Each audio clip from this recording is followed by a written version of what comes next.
আল্লাহ পাকের শুকর যে মওলাই করিম আপনাকে আমাকে হাজারো লক্ষ মানুষের মধ্য থেকে বেছে বেছে আল্লাহ পাকের ফরজ হুকুম জুমার নামাজ আদায়ের উদ্দেশ্যে আজকে আমার জানা মতে গোটা বাংলাদেশ মধ্যে সর্ববৃহত্তম এই জুমার জামাতে উপস্থিত হওয়ার তৌফিক দান করছেন। এর জন্য শুকরিয়া সবাই বলে আলহামদুলিল্লাহ। বিশাল জামাত, বড় জামাতের ফজিলত বরকত তো অনেক আসি। আজকে জুমার দিন আমি যে আয়াতের তেলাওয়াত করছি এর উপরে সংক্ষিপ্ত কিছু আলোচনা করব, বাকি আল্লাহ পাকের ইচ্ছা। আল্লাহ পাক রব্বুল আলামিন ঘোষণা দিয়েছেন, কুনতুম খায়রা উম্মাতিন উখরিজাত লিন-নাস তা'মুরুনা বিল মা'রুফ ওয়া তানহাউনা আনিল মুনকার। নবী মুহাম্মদ সাল্লাল্লাহু আলাইহি ওয়াসাল্লাম উম্মতকে আল্লাহ পাক সর্বশ্রেষ্ঠ উম্মত হিসেবে স্বীকৃতি দান করছেন। নবী মুহাম্মদ সাল্লাল্লাহু আলাইহি ওয়াসাল্লাম উম্মত নবী আদম, নবী নূহ, নবী ইব্রাহিম, নবী মুসা, নবী ঈসা আলাইহিস সালাতু ওয়াস সালামদের উম্মতের চেয়ে, সমস্ত নবীর উম্মতের চেয়ে শেষ নবীর উম্মাহ সর্বশ্রেষ্ঠ, সর্বোৎকৃষ্ট। এর কারণটা কি? নবী মুহাম্মদ সাল্লাল্লাহু আলাইহি ওয়াসাল্লাম উম্মতেরা অনেক বেশি নামাজ পড়েন, এই কারণে অনেক বেশি রোজা রাখেন, অনেক বেশি জিকির করেন, অনেক বেশি তেলাওয়াত করেন, অনেক বেশি হায়াত পান। এই কারণে কি তার উত্তম উম্মত? যদি বেশি ইবাদতের কথা বলেন তার আগেকার নবীর উম্মতেরা ইবাদত অনেক বেশি করত, তাদের হায়াত অনেক বেশি ছিল, তারা রাহেব ছিল, রুহবান ছিল, সংসার ত্যাগী ছিল। আগেকার উম্মতেরা জঙ্গলে জঙ্গলে থাকতেন, গির্জার মধ্যে পড়ে থাকতেন, বিবাহ শাদী করতেন না। এরকম অনেক উম্মত আছে যারা জাহেদ, সব কিছু ত্যাগ করে শুধু ইবাদতের মধ্যে মগ্ন থাকতেন। এরপরে নবী মুহাম্মদ সাল্লাল্লাহু আলাইহি ওয়াসাল্লাম উম্মত উত্তম হওয়ার কারণটা কি? এর দুইটা কারণ। এদের মধ্যে দুইটা গুণ আছে। কয়টা গুণ? সবাই বলেন কয়টা গুণ? আমরু বিল মারুফ ওয়া নাহয়ি আনিল মুনকার। সৎ কাজের আদেশ, অসৎ কাজের নিষেধ। সৎ কাজের আদেশ, অসৎ কাজের নিষেধ, এই দুইটা গুণ নবী মুহাম্মদ সাল্লাল্লাহু আলাইহি ওয়াসাল্লাম উম্মতের মধ্যে থাকার কারণে এরা শ্রেষ্ঠ হয়ে গেছে, উত্তম হয়ে গেছে। দেখেন, আসলে ঈমান তো মুকদ্দম, আমল মুআক্খার। আগে ঈমান, তারপরে আমল। ঈমান না থাকলে কোনো আমলই কাবিলে কবুল না, গ্রহণযোগ্য হবে না। এখানে আমলের কথা আগে আনছেন, ঈমানের কথা পরে নিয়ে আসছেন। তা'মুরুনা বিল মারুফ ওয়া তানহাউনা আনিল মুনকার ওয়া তু'মিনুনা বিল্লাহ। তোমরা ঈমান রাখো আল্লাহর উপরে। অথচ ঈমানের কথা আগে আনা উচিত ছিল, আমলের কথা পরে আনা উচিত ছিল। কিন্তু এখানে ঈমানের কথা পরে আনছেন, আমলের কথা আগে আনার কারণটা কি? এর মূল কারণ হলো এই, ঈমানের ব্যাপারে আগের উম্মত পরের উম্মত, আগের নবী পরের নবী সবাই সমান। ঈমানের ব্যাপারে কোনো নবীর মধ্যে কোনো পার্থক্য নাই, কোনো উম্মতের মধ্যে কোনো পার্থক্য নাই। আল্লাহ এক। নবী আদম আলাইহিস সালাতু ওয়াস সালাম আল্লাহকে একই মানতেন। জান্নাত জাহান্নাম আগেকার সমস্ত নবীরা মানতেন। ফেরেশতা আগেকার নবীরা মানতেন। আল্লাহ একজন, আগেকার নবীরা কয়জন বলতেন? একজনই বলতেন। আগেকার উম্মতেরাও এই বিশ্বাস রাখতেন যে কিয়ামত হবে, পুলসিরাত হবে। নবী মুহাম্মদ সাল্লাল্লাহু আলাইহি ওয়াসাল্লাম একই ঈমান রাখেন, তার উম্মতেরা একই ঈমান রাখেন। ঈমানের মধ্যে আগেকার পরের কোনো পার্থক্য নেই। সমস্ত নবীর উম্মত এবং সমস্ত নবীদের ঈমান এক, অভিন্ন। কিন্তু সমস্ত নবীদের উম্মতের আমল এক না। আমলের মধ্যে কি আছে? পার্থক্য আছে। শরীয়তের মধ্যে কি আছে? পার্থক্য আছে। যেরকম নবী আদম আলাইহিসসালাতু ওয়াস সালামের জমানায় ভাই বোনে বিবাহ জায়েজ ছিল, এখন কি জায়েজ আছে? ঈসা আলাইহিসসালাতু ওয়াস সালামের জমানায় শুয়ারের গোশ হালাল ছিল, এখন কি হালাল আছে? তার মানে ঈমান এক, আমলের মধ্যে পার্থক্য। আমরা ঈমানের কারণে তাদের চেয়ে উত্তম নই। ঈমান তো তাসাবি, সবাই সমান। কিন্তু নবী মুহাম্মদ সাল্লাল্লাহু আলাইহি ওয়াসাল্লামের উম্মতের শ্রেষ্ঠত্বটা বয়ান করার কারণটা কি ছিল? তাদের মধ্যে দুইটা গুণ আছে। কয়টা গুণ? আমরু বিল মারুফ ওয়া নাহি আনিল মুনকার, সৎ কাজের আদেশ, অসৎ কাজের নিষেধ। যদি এই দুইটা গুণ কার মধ্যে না থাকে, এই দুইটা গুণ কার মধ্যে না থাকে, সে যত বড় পীর হোক, মুহাদ্দিস হোক, মুফতি হোক, শায়খুল হাদিস হোক, যাই হোক না কেন, কোরআনের ভাষায় তাকে উত্তম উম্মত বলা হবে না। কোরআনের ভাষায় ওই ব্যক্তিকে উত্তম উম্মত বলা হবে যার মধ্যে সৎ কাজের আদেশ, অসৎ কাজের নিষেধ, এই দুইটা গুণ থাকবে। এখন আপনি বলতে পারেন, হুজুর সৎ কাজের আদেশ করতে করতেই তো অসৎ কাজ দূর হয়ে যায়। সৎ কাজ করতে করতে, ভালো আদেশ দিতে দিতে এমনি ব্যক্তির থেকে খারাপ কাজ দূর হয়ে যায়। কাজে সৎ কাজের আদেশ দিলেই তো যথেষ্ট, অসৎ কাজ থেকে বিরত রাখতে হবে কেন? একটা প্রশ্ন আছে কি নেই? এরকম অনেকেই বলে থাকি। আমি তাদেরকে প্রশ্ন করতে চাই, আমরু বিল মারুফ ওয়া নাহি আনিল মুনকার মাতুফ আলাই, আর মাতুফ আলাই মুগায়্যার হয়, এক আরেকের বিপরীত হয়। যদি আমরু বিল মারুফের মধ্যে সৎ কাজের আদেশের মধ্যেই অসৎ কাজের নিষেধ থেকেই থাকে, তাহলে আমরা যেই বয়ান, যেই তফসির বুঝলাম, আল্লাহ পাক তো সেটা বুঝলেন না। নাউযুবিল্লাহ। তাহলে কেন? যদি আমরু বিল মারুফের মধ্যেই নাহি আনিল মুনকার থাকে, তো নাহি আনিল মুনকার আবারও উল্লেখ করা, এটা অতিরিক্ত হয়ে যায়, লগ্ব হয়ে যায়, যেটা প্রয়োজন ছিল না।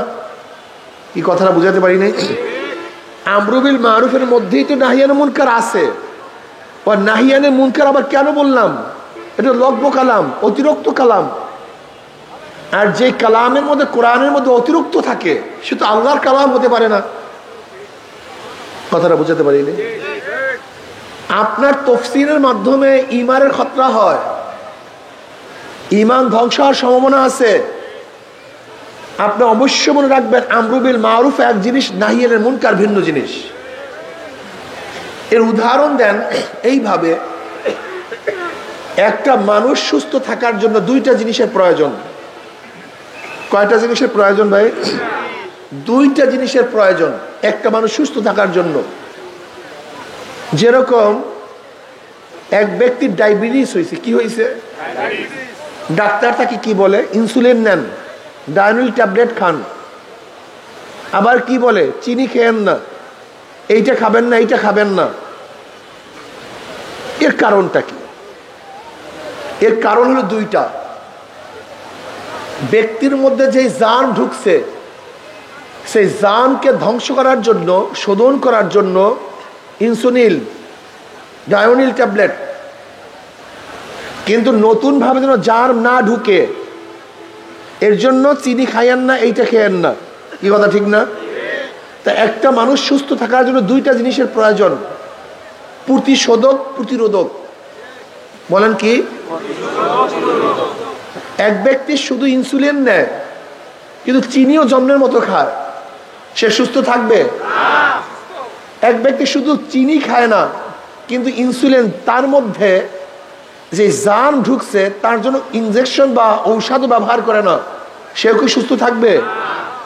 একটা মানুষ সুস্থ থাকার জন্য দুইটা জিনিসের প্রয়োজন, প্রতিশোধক, প্রতিরোধক। শুধু প্রতিরোধকেও হবে না, শুধু প্রতিশোধকেও হবে না। ঠিক ইসলাম নামীয় এই জাতির নামীয় এই কায়া, এই শরীরটাকে সুস্থ রাখার জন্য দুইটা জিনিসের প্রয়োজন, প্রতিশোধক, প্রতিরোধক। বলেন কি? আমরু বিল মারুফ প্রতিশোধক, নাহি আনিল মুনকার প্রতিরোধক। নামাজ পড়ো, রোজা রাখো, জিকির করো, তেলাওয়াত করো, ইবাদত করো, আত্মশুদ্ধি করো, প্রতিশোধক। তোমার এলাকায় যেন গাঁজা না থাকে, মদ না থাকে, অন্যায় না থাকে, অবিচার না থাকে, এটা প্রতিরোধক। যদি তুমি শুধু প্রতিশোধক ব্যবহার করো আর এলাকার মধ্যে হাজারো গর্হিত কাজ চলতে থাকে, একদিন না একদিন দেখবা তুমিও খারাপ কাজের মধ্যে মগ্ন হয়ে গেছ, তুমিও খারাপ কাজের মধ্যে লিপ্ত হয়ে গেছ। তুমি হও নাই, তোমার ছেলে হবে, তোমার ছেলে হয় নাই, তোমার নাতি হবে, তোমার নাতি হয় নাই, তোমার পুতি হবে। তোমাকে মনে রাখতে হবে, ইসলাম দিন শুধু তোমার জমানার সাথে সম্পৃক্ত না, ইসলাম দিন তোমার নাতির সাথে সম্পৃক্ত না, ইসলাম দিন তোমার পুতির সাথে সম্পৃক্ত না। এই জমানার সাথে, কালের সাথে, এই মাটির সাথে ইসলাম ও দিন সম্পৃক্ত। তুমি ভালো আছো, কিন্তু তোমার সমাজ যদি ভালো না থাকে, তুমি গ্যারান্টি দিয়া বলো তোমার ছেলে কি ভালো থাকবে? হ্যাঁ, তোমার ছেলে ভালো আছে, তোমার সমাজ যদি খারাপ থাকে, তুমি গ্যারান্টি দিয়া বলো তোমার নাতি কি ভালো থাকবে? তোমার নাতি ভালো আছে, সমাজ যদি খারাপ হয়, তুমি গ্যারান্টি দিয়া বলো তোমার পুতি কি ভালো থাকবে? কেন থাকবে না? এর হাজারো প্রমাণ আছে, লক্ষ কোটি প্রমাণ আছে। আপনারা জানেন স্পেনের মধ্যে 950 বছর মুসলমানদের শাসন ছিল। কত বছর? 1-2 দিন না, 950 বছর টানা মুসলমানদের শাসন ছিল। কিন্তু সেখানে খ্রিস্টানরা দখল করার পরে একটা মসজিদও বাকি নেই, একটা মসজিদও ছিল না। আল্লাহকে প্রকাশ্যে আল্লাহ বলি আর ডাক দেওয়ার কেউ ছিল না, প্রকাশ্যে আল্লাহকে সেজদা দেওয়ার মতো কেউ ছিল না। যে দেশটা ছিল মুসলমানদের, সেই মুসলমানদের দেশের মধ্যে একজনে আল্লাহকে ডাকার মতো ছিল না। কারণটা কি? ওই যারা ছিল তারা নিজেকে নিয়ে চিন্তা করছে, ভবিষ্যৎ প্রজন্ম করিয়া চিন্তা করে নেই। তুমি কি জানো বুখারা, তাসকান, সামারকান, উজবেকিস্তান, কাজাকিস্তান এগুলো সব মুসলমানদের রাষ্ট্র ছিল, মুসলমানদের শাসন ছিল। কিন্তু কমিউনিস্টরা সেই দেশ দখল করার পরে এই বুখারার মধ্যে, যেখানে ইমাম বুখারীর জন্ম, 200 বছর পর্যন্ত, 72 বছর পর্যন্ত সেখানে কোরআন তেলাওয়াত করতে পারে নাই। কোনো দোকানে কোরআন বিক্রি হইতো না, লা ইলাহা ইল্লাল্লাহ মুহাম্মাদুর রাসূল স্পষ্ট কেউ বলতে পারতো না। অথচ যেখানে বুখারীর জন্ম। আপনারা জানেন তুর্কিস্তান, যেখানে মুসলমানদের শেষ খেলাফত ছিল, 750 বছর পর্যন্ত মুসলমানদের শাসন ছিল, সেখানে কামাল পাশা ক্ষমতা আসার পরে জানেন কত মসজিদকে নাট্যকার বানায় ফেলাইছে? আপনি কি জানেন কত আলেমকে হত্যা করা হয়েছে? অনেকেই জানেন না। তুর্কির খবর অনেকেই জানেন না যে উসমানী খেলাফত শেষ ছিল, সেই তুর্কিস্তানের মধ্যে কামাল পাশা ক্ষমতা আসার পরে যেই আলেমের বাড়ির দরজায় যেই গাছ ছিল, সেই আলেমকে সেই গাছের মধ্যে ঝুলিয়ে দেওয়া হয়েছে। আলেম থেকে বলা হয়েছে তোমাদের জন্য জাহাজ রেডি, তোমরা সবাই হজে যাও। ওলামায়ে কেরাম হজে রওনা করলেন। গভীর সাগরের মধ্যে জাহাজ ছিদ্র করে সমস্ত আলেমদেরকে সেই সাগরের মধ্যে ডুবিয়ে দেওয়া হয়েছে। আপনারা জানেন না। আজান বন্ধ করা হয়েছে, বোরখাকে নিষিদ্ধ করা হয়েছে, কোরআন তেলাওয়াত বন্ধ করা হয়েছে, আরবিকে উৎখাত করা হয়েছে এই তুর্কিস্তানের মধ্যে। তারা ভবিষ্যতের চিন্তা করে নাই, শুধু নিজেদেরকে নিয়ে ব্যস্ত ছিল। এরকম হাজারো জায়গা আছে। আজকে মিশরের অবস্থা কি দেখেন, আজকে সৌদির অবস্থা কি চলতেছে দেখছেন। ইদানিং সৌদির মধ্যে যে কনসার্ট চলতেছে, যে ড্যান্স গান চলতেছে, আল্লাহ ভালো জানেন, জানি না কি হয়। দুবাইয়ের অবস্থা কি, মিডল ইস্টের অবস্থা কি, আবুধাবির অবস্থাটা কি আপনি কি জানেন? খুবই খারাপ অবস্থা, খুব করুণ অবস্থা। তারা নিজেদেরকে নিয়ে চিন্তা করছে, ভবিষ্যৎ নিয়ে চিন্তা করে নাই। এর জন্য সেখানে কলেমাও পড়তে পারে না। আজকেও আপনি আমি যদি শুধু নিজেকে নিয়ে ব্যস্ত থাকি আর সমাজ থেকে গর্হিত কাজকে উৎখাত করার চেষ্টা না করি, আপনি গাঁজা শিবি না, আপনার ছেলে একদিন গাঁজা পান করবে যদি গাঁজা চলতে থাকে। আপনি মদ পান করেন না, আপনার ছেলেও মদ পান করে না। যদি আপনার সমাজের মধ্যে মদ সয়লাভ হয়ে যায়, হয়তো আপনার নাতি মদ পান করবে, আল্লাহ না করে আপনার নাতি মদ পান করে না। যদি এরকম মদ সয়লাভ হয়ে যায়, আপনার বংশধরের মধ্যে কেউ না কেউ মদ পান করবে। এর ইসলাম শুধু আপনার জমানার সাথে সম্পৃক্ত না, ইসলাম শুধু আপনার ছেলের জমানার সাথে সম্পৃক্ত না, ইসলাম কিয়ামত পর্যন্ত সম্পৃক্ত। মুসলমান শুধু নিজেকে নিয়ে চিন্তা করে না, ভবিষ্যৎ নিয়েও চিন্তা করে। আজকে যদি সমাজের অবস্থা এরকম থাকে, আমার ভবিষ্যৎ প্রজন্ম কি অবস্থায় থাকবে। এর জন্য মনে রাখতে হবে, একজন মুসলমানের চিন্তা হলো, চেতনা হলো, কু আনফুসাকুম ওয়া আহলিকুম নার, নিজেও জাহান্নামের আগুন থেকে বাঁচবো এবং সমাজকে আহালকেও জাহান্নামের আগুন থেকে বাঁচাবো। কি কথা ঠিক না? আমরু বিল মারুফ ওয়া নাহি আনিল মুনকার। প্রিয় ভাইয়েরা আমার, এটা করবেন কিভাবে? এটার পদ্ধতিটা কি? নবী আলাইহিস সালাতু ওয়াস সালাম ফরমান, মান রাআ মিনকুম মুনকারান ফালিয়ুগাইয়িরু বিয়াদিহি ফাইন লাম ইয়াস্তাতি'হু বিলিসানিহি ফাইন লাম ইয়াস্তাতি'হু বিকলবিহি ওয়া যালিকা আযাফুল ঈমান। মুসলিমের মধ্যে রওয়ায়াত আসছে, তোমরা যদি খারাপ কাজ দেখো, গর্হিত কাজ দেখো, তাহলে শক্তি থাকলে শক্তি দিয়ে পরিবর্তন করে দাও। যেরকম ছেলে যদি কোনো খারাপ কাজ করে, তাহলে ছেলেকে নসিহাত নয়, তাকে শক্তি প্রয়োগ করে খারাপ কাজ থেকে ফিরাতে হবে। যদি মেয়ে খারাপ কাজ করে, শক্তি প্রয়োগ করে ফিরাতে হবে। স্ত্রী খারাপ কাজ করলে শুধু নসিহাত নয়, শক্তি প্রয়োগ করতে হবে। ছাত্র যদি খারাপ কাজে লিপ্ত হয়, শক্তি প্রয়োগ করে খারাপ কাজ থেকে বিরত রাখতে হবে। যদি দেশের কেউ জনগণ খারাপ কাজ করে, তার প্রধানমন্ত্রী সে শুধু নসিহাত করবে না, শক্তি প্রয়োগ করে সেই খারাপ কাজ থেকে বিরত রাখতে হবে। কথা ঠিক না? যদি সেই শক্তি না থাকে, তাহলে মুখ দিয়ে এমন ভাবে বলো যেন পরিবর্তন হয়ে যায়। এখন পর্যন্ত মুখ দিয়ে হাজারো গর্হিত কাজ পরিবর্তন করা সম্ভব কি সম্ভব না?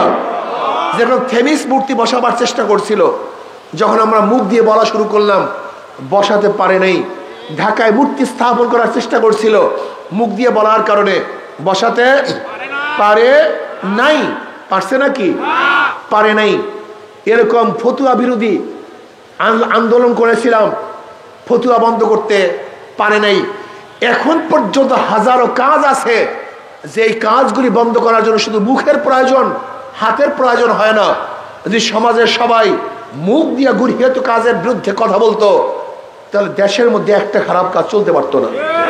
শুধু একটা উদাহরণ দেই, জুমার মসজিদের এলাকার, জুমার মসজিদের যারা নামাজ পড়েন, ওই জুমার মসজিদের সমস্ত মুসল্লিরা যদি ওই এলাকার খারাপ কাজ বন্ধ করার জন্য মুখ খুলতো, তো এলাকার মধ্যে কি খারাপ কাজ থাকতে পারতো? আমি চ্যালেঞ্জ দিয়া বলি, নাস্তিকদের প্রয়োজন নেই, হিন্দুদের প্রয়োজন নেই, খ্রিস্টানদের প্রয়োজন নেই। যারা আল্লাহকে সেজদা করে, যারা আল্লাহকে সেজদা করে, এই সেজদাগীররা যদি একত্রিত হয়ে অন্যায়ের মোকাবেলায় কথা বলতো, তা বাংলাদেশের মধ্যে একটা অন্যায় থাকতে পারতো না। তার মানে অন্যায় রাখছে কে? এই যারা আমরা নামাজ পড়ি তারাই। আমরা নামাজিরা অন্যায়ের মোকাবেলা করি না, আমরা নামাজিরা অন্যায় দেখার পরে হেঁটে যাই, প্রতিবাদ করি না। এই কারণে সমাজের মধ্যে অন্যায় আছে। আপনাদের মনে রাখতে হবে, অন্যায়কারীদের সংখ্যা খুবই কম, ভালো লোকের সংখ্যা এখনো বেশি, কিন্তু ভালো লোকেরা ঐক্যবদ্ধ নয়, তারা মুখ খোলে না, জবান খোলে না। এর জন্য সমাজের মধ্যে খারাপ কাজ বিস্তার লাভ করতেছে। আমি অনুরোধ করব, আপনি যত বড় দরবেশ হন, যত বড় আলেম হন, যদি আমরু বিল মারুফ ওয়া নাহি আনিল মুনকার, সৎ কাজের আদেশ, অসৎ কাজ থেকে মানুষকে ফিরাবার চেষ্টা না করেন, তাহলে কোরআনের ভাষা আপনি উত্তম উম্মত হতে পারেন না। কি কথা ঠিক না? প্রিয় ভাইরা আমার, এখানে মুসল্লিরা আসছেন, আমি সংক্ষিপ্ত একটা কথা বলতে চাই, খুব খেয়ালের সাথে শুনেন। যদি সংক্ষিপ্ত, আপনি যদি সমাজের থেকে গর্হিত কাজ উঠাবার চেষ্টা না করেন, তাহলে মনে রাখতে হবে ওই গুনার মধ্যে আপনিও লিপ্ত থাকবেন। নবী আলাইহিস সালাতু ওয়াস সালামের হাদিসকে আপনি দেখেন নাই? এক সমাজের মধ্যে খারাপ কাজ চলতেছিল, আল্লাহ পাক জিব্রাইলকে বলেন, জিব্রাইল এই সমাজকে উল্টায়া দাও। জিব্রাইল বললেন, আল্লাহ ওই সমাজের মধ্যে এমন এক লোক আছে যে এক মুহূর্তের জন্য তোমাকে ভোলে না, সব সময় তোমার ইবাদতের মধ্যে মগ্ন থাকে। আল্লাহ পাক বলেন, ওকে শুদ্ধ উল্টায়া দাও। বলে কেন? বলে এত খারাপ কাজ চলতে আছে, কিন্তু ও পরিকল্পনা পর্যন্ত করে নাই, ও বাধা দেওয়ার চেষ্টাও করে নাই, তাদেরকে কিভাবে প্রতিহত করতে হয় সেই ব্যাপারও তার ভুরু কুচকায় নাই, কাজে ওকে শুদ্ধ উল্টায়া দাও। আজকে আমরা যারা নিজেদেরকে ভালো মনে করি আর সমাজের খারাপ কাজকে উঠাবার জন্য, পরিবর্তন করার জন্য চেষ্টা না করি, গজব শুধু তাদের উপরে আসবে না, যারা ভালো লোক আছেন আল্লাহ পাক গজব তাদেরকেও নাযিল করবে।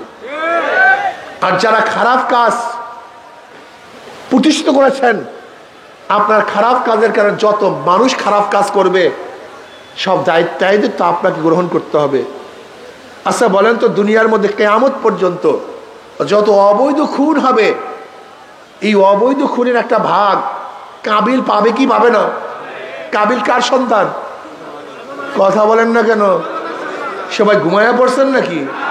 কার সন্তান? আদম আলাইহিস সালাতু ওয়াস সালামের সন্তান কাবিল। কত আগে হত্যা করছে।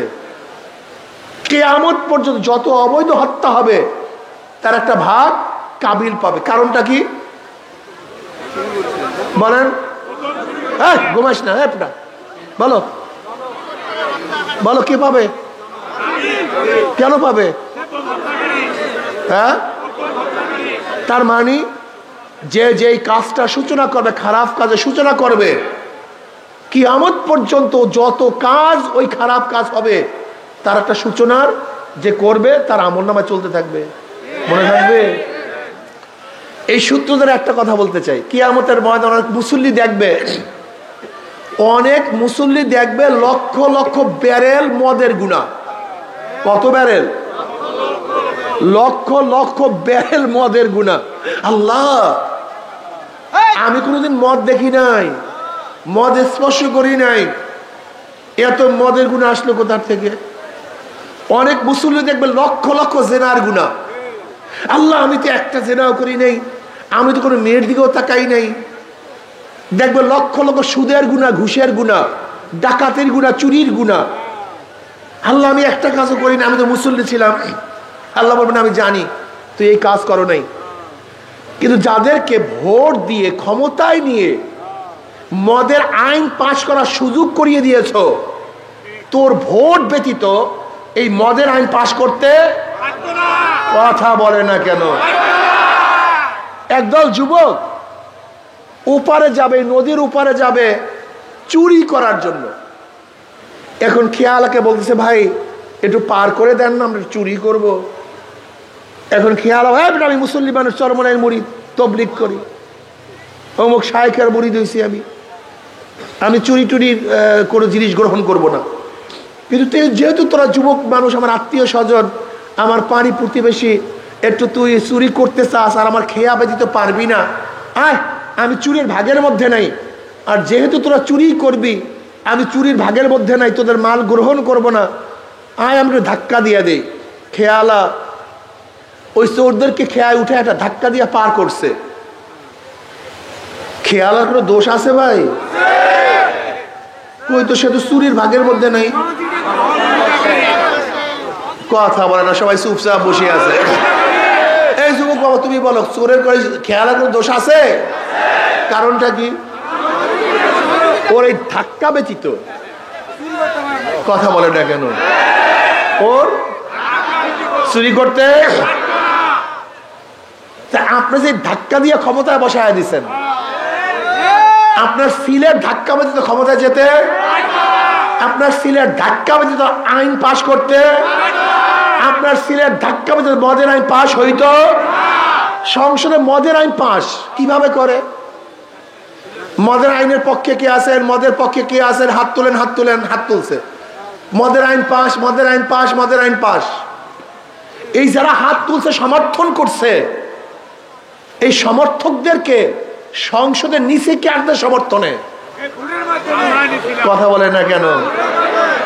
এখন আপনার ভোট ব্যতীত সেই ব্যক্তি মদের পক্ষে হাত তুলতে পারতো না। আপনি ভোট দিয়ে মদের আইন পাশ করার জন্য হাত তুলাইছেন। এখন এই গুনাহটা কে নেবে আমাকে বলেন তো?